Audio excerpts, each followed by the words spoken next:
So we've been here before, haven't we? And now here we go again. An impeachment notice in Rivers State signed by the State Assembly members accusing Governor Sim Fubara of gross misconduct and constitutional breaches. The governor's deputy, Ngozi Odu, is also facing similar allegations, and this less than a year after a previous impeachment notice.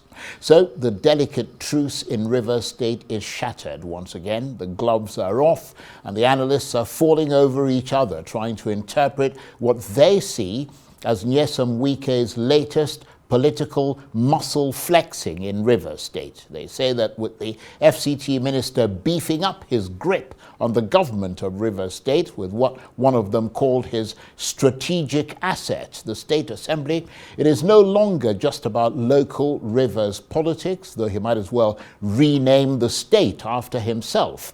They say Minister Wike has now put the ruling APC party, as well as Nigerians in general, on notice with this starkest demonstration yet of his power and influence. Speaker, we conclude by stating that the governor has shown that he is not prepared to govern Rivers State in line with the Constitution of the Federal Republic of Nigeria, 1999 as amended, and his oath of office. The Supreme Court in suit number SC/CV/1174/2004 condemned his actions when he stated that the 8th responder fear of impeachment by the Rivers State House of Assembly is no justification for his attack on the House of Assembly. The Constitution, the government of Rivers State, and the rule of law. Political disagreement cannot justify this attack and contempt for the rule of law by the governor of Rivers State or any person. The majority leader has just laid before the House the notice of allegations of gross misconduct brought pursuant to Section 188 of the Constitution of the Federal Republic of Nigeria as amended 1999. And this particular letter was signed by 26 members of the Rivers State House of Assembly, which the majority leader has read their names. Distinguished colleagues, I am now in receipt of this letter, and pursuant to the sections of the 1999 Constitution as amended, I will ensure that this letter is forwarded to His Excellencies Asimla Fubara, GSSRS, Governor of Rivers State. So, as the air thickens with tension, we ask, was Governor Fubara's defection to the APC the spark that ignited the powder keg? And what does all this mean for Mr. Wike's role versus that of the APC in this country's affairs? Well, for his reaction and assessment, I'm joined now from our studios in Lagos by the former Commissioner for Information and Communications in Rivers State, Dr. Austin Tam George, who's also an alumnus of the Harvard University School of Government. Thank you very much indeed for joining us. We appreciate your time, and Happy New Year to you. Thank you, Charles, and Happy New Year to you and Nigerians who are viewing this. Right. So the second impeachment attempt against Governor Fubara in less than a year. What is your reaction to this latest development, or perhaps I should say twist, in the long-running saga of political turmoil in Rivers State, which is your state of origin? Because many would say this is all political rather than legal, especially given that they are all now members of the same party, the APC. Well, Charles, I think you answered the question somewhat by yourself when you did the introduction and said that the Governor Sim Fubara's pivot to the APC over 3 weeks ago has kind of threatened the calculus of power in Rivers State. In the past 2 weeks or so, the FCT Minister, Wike, has been going from local government area to another local government area, threatening the government of Rivers State, even insulting the leadership structures of the APC. At some point, he even accused some senior leaders in the Tinubu administration of going to Rivers State to literally accept, take money or the bribes also from the Rivers State government. So what I think is happening is that the defection of the governor has obviously threatened the original leverage, that the Wike camp had over the governor, and they are finding a way to look for a way of asserting what they thought might be, a threat to their leverage. But the regret, Charles, is that it is the state ultimately that suffers from this kind of instability. Wike has been a complete pestilence on Rivers State. I served in his administration as Commissioner for Information, as you know. I resigned precisely because of these, his propensity for chaos, for instability, and reducing government to a personality cult, more or less. And I'm so disappointed that this propensity has now crystallized to a stage where the state is now held by the jugular, by this kind of a person who thinks that he will be political godfather over the rest of Rivers State. But what I think is going to happen in this final phase of the struggle is that Rivers people are ultimately going to resist and defeat this tendency to want to privatize the state, to want to capture the state for his own personal aggrandizement. Governor Fubara has been an excellent administrator, I have to say. He's spending money, building people's capacity, lifting communities out of poverty. Money you would have expected that he would have diverted to political godfathers are now being spent in critical sectors such as education, where he's completely transforming the sector, in health, where almost all the tertiary healthcare systems are revived. 122 primary healthcare centers spread across the 23 local government areas. There is a total transformation happening on a sector-by-sector basis, and this has endeared the governor to the people of the state. Now, there is a strong likelihood that he may be seeking a second time to expand his legacy and to consolidate his achievements for the benefit of all.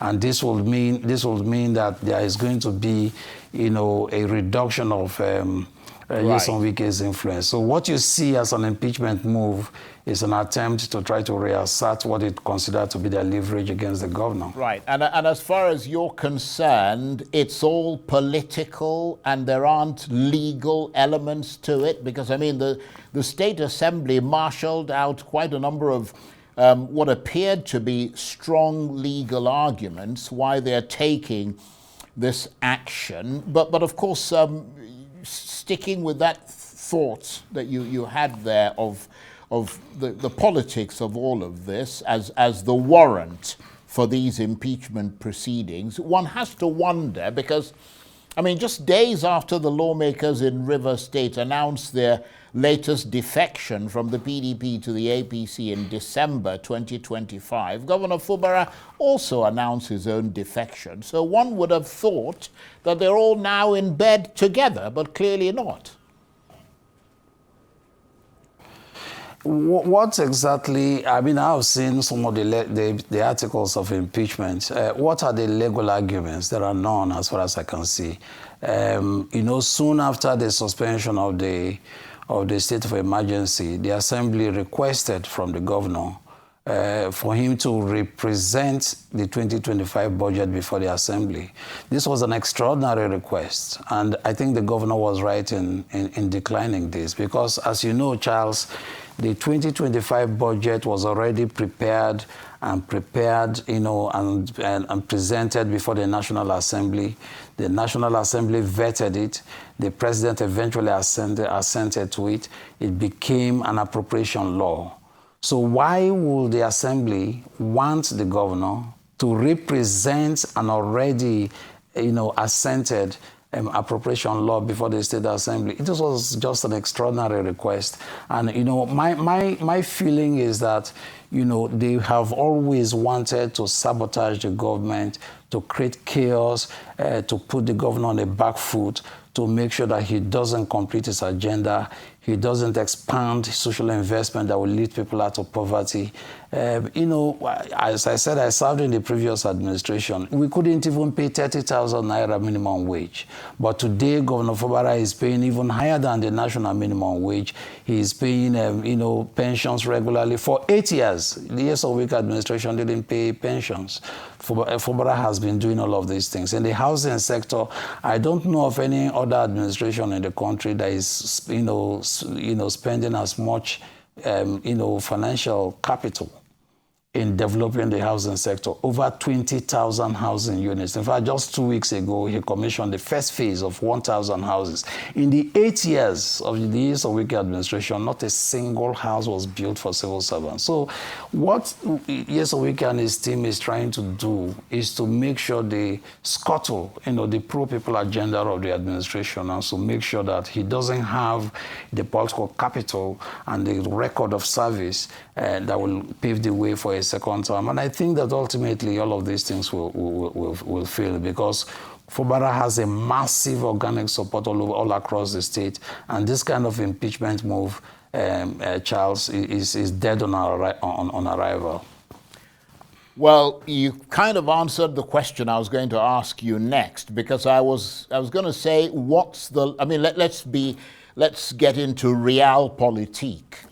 What is the likelihood of Governor Fubara surviving these impeachment proceedings? And what's likely to be his game plan in that attempt to survive it? Well, all I think he needs to do is to do exactly what he's been doing from the beginning, which is to place the people at the center of gravity of his administration, prioritize the needs of the people so that the people can see the direct impact of government action in their lives. And that's exactly what he's doing in terms of rural development, in terms of housing sector transformation, which I mentioned. He's doing the same in the education sector. He's doing the same in health. So if he persists in placing the people's need at the center of focus of his administration, there is no way they are going to be able to justify this kind of shenanigans. Because if you look very carefully, Charles, at the so-called articles of impeachment, you'll see that there is no specificity in terms of any infraction by the governor or his deputy. What they are trying to do is to make sure they scuttle the administration so that the governor doesn't then get to the point where he will be seeking a second term. Let me be clear, Charles.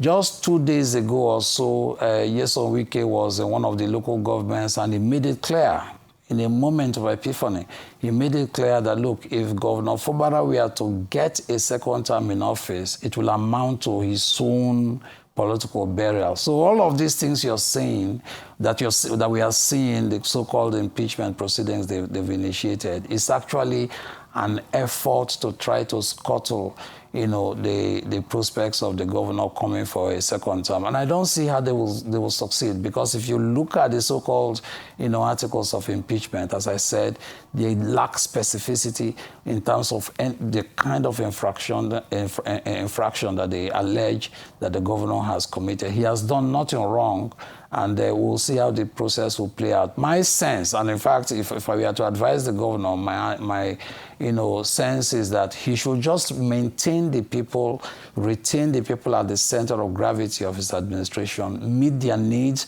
run a transparent, administration as he always done, and then, the truth will come out, and he'll be able to defend the administration. I think the governing APC should also step in, because they can't possibly allow a governor of his caliber with probably one of the best performance records in the country to be humiliated by some of these members of the assembly. Well, let me just come in there, because you mentioned the APC. I was going to ask you whether this is now sort of from here on trench warfare, political warfare, or whether you see any potential mediators or power brokers who could intervene to diffuse this latest situation. Because, I mean, listening to you and all the other pundits, this is not only between Sim Fubara and Nyesom Wike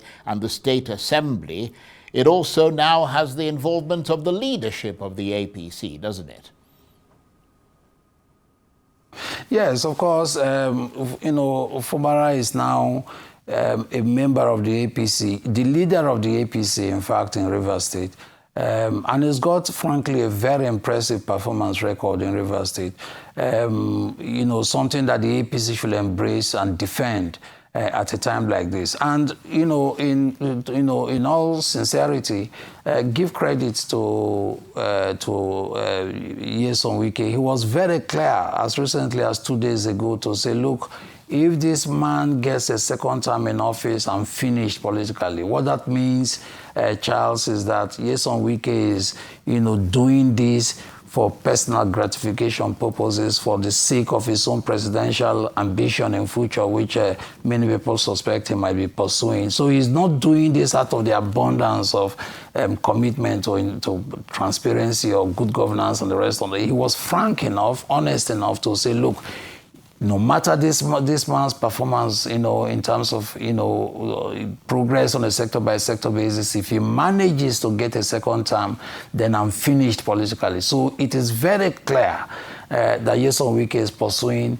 a very narrow, selfish personal interest, and it is sad to see that this is happening at the expense of the state. So the APC should embrace Governor Fubara and make sure they defend him and make sure they look at the process very carefully. And if they want to intervene behind the scene, this is probably a good time to ask the members of the assembly to delink themselves from Nyesom Wike and be objective. I know them. I know the members of the assembly. Charles, I regret to say that, when you go into government in Rivers State, you might think you're going into a government, but, in the 8 years that Nyesom Wike was in government, he created a personality cult where you really have to be independent-minded for you to be able to break out. I broke out, I resigned, I rejected that system. But these fellows who are members of the assembly, on a personal level, they have absolutely nothing against the president, the governor. What is happening is that they see Nyesom Wike, they are part of, as their boss. They see their relationship with him as part of what you would expect in a personality cult. They have no mind of their own. So when you see members of the assembly, the real puppeteer, the person who is actually engineering all of these things, is Nyesom Wike himself. Right. So, we must see this as an existential struggle for Rivers State, and we have to fight this to make sure that this propensity for state capture, for personal gratification that will disadvantage the rest of the state is stopped. And I urge all members of, citizens of Rivers State, including the leadership structures of the APC, to defend their governor in Rivers State and embrace him and make sure that this impeachment process does not succeed. Some would say, yes, you're saying, you're sort of making the right noises there, but the problem is that this crisis has gone from one stage to the next. I mean, these were the same comments that were being made at the outset.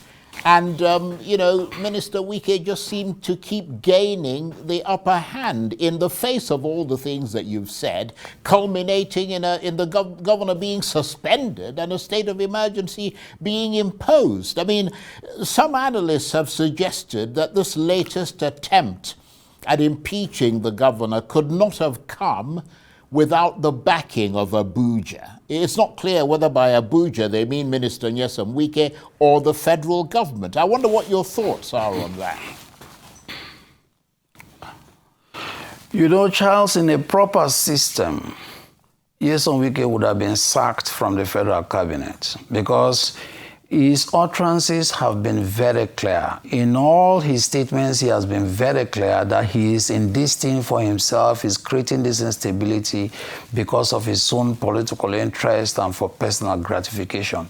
You know, what this means in legal terms, Charles, if I may say so, is that this man is seeking criminal access to state resources for personal gratification. Elsewhere, this would have led directly to his dismissal and prosecution for wanting to gain access to public resources for criminal purposes. But in this part of the world, somehow we've embraced this kind of thing, called it a crisis, and we look for mediation. In China, I can assure you what Nyesom Wike is doing now would have amounted to criminal prosecution. Let me just come in there very quickly, because you're making very strong allegations and alleging criminal, if you like, sort of criminal takeover of the coffers of Rivers State, and that is not. I mean, you're not presenting evidence of that, so we have to be very circumspect in the way that we make those allegations. I just needed to make that point because you're saying you're leveling accusations and you're not presenting evidence to support that. So let's stay away from that and move on to other things. Charles, I wanted to clarify this. Look, Nyesom Wike himself has been very clear. He has been adamant that he is doing this for his own personal gratification. He made it very clear as recently as two days ago. How much more evidence do you need when a man says he needs access to state resources? No, what he's doing is to gain access to the resources of the state. He himself has been very clear about this. If you do not have a formal position in government, you cannot legally have access to state resources. That's just the point I'm making. I mean, and any attempt to want to control state resources from outside is an act of, I cannot possibly be seeking access to state resources now. I'm not in government. But if I do that, I'm initiating a criminal, so that's just the point I'm trying to make. Well, in any case, Charles, I think the point is very clear. Yeah, we're almost out of time. Yes. Let me just move this in a slightly sort of safer direction, because we also have to worry about legal implications when you make the sort of statements that you're making. What might be the implications for stability in Rivers State if Governor Fubara ends up being removed? I know you are in Lagos, but what are you hearing about what the mood is like on the ground in Rivers State? Are people anxious, or are they just waiting to see how this is going to play out? In Rivers, I left Port Harcourt a few days ago. In Rivers State, the feeling is that, the members of the assembly do not represent the interest of the Rivers people. They represent only the political interest of their puppeteer, who is the FCT minister. And this impeachment process that they have initiated will ultimately come to nothing, because, as I said, if you take a careful look at these articles of impeachment, there is no specificity in terms of the infraction that they allege that the governor has committed. The governor has done nothing wrong other than put the people's interest first. They talk about the budget, the governor spending extra budgetary, making extra budgetary expenditures. They have no proof of that. 2025 budget was signed by the president himself. The governor only has been executing projects based on the budget signed by no less a person than the president. So are they trying to indict the president of the country who assented to the budget? They wanted the governor to represent a budget that is already law.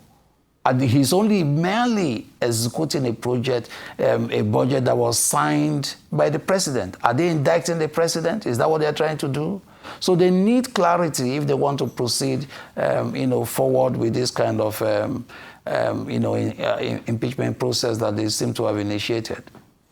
Okay, on that note, I want to thank you very much indeed. Dr. Austin Tam George is the former Commissioner for Information and Communications in Rivers State. He's also an alumnus of the Harvard University School of Government, and he was talking to me from our studios in Lagos. And let me just say that, of course, the representatives of Nyesom Wike himself, as well as members of the State House of Assembly in Rivers State, have a right of reply, as we do here at Arise News, in the best interests of balanced journalism.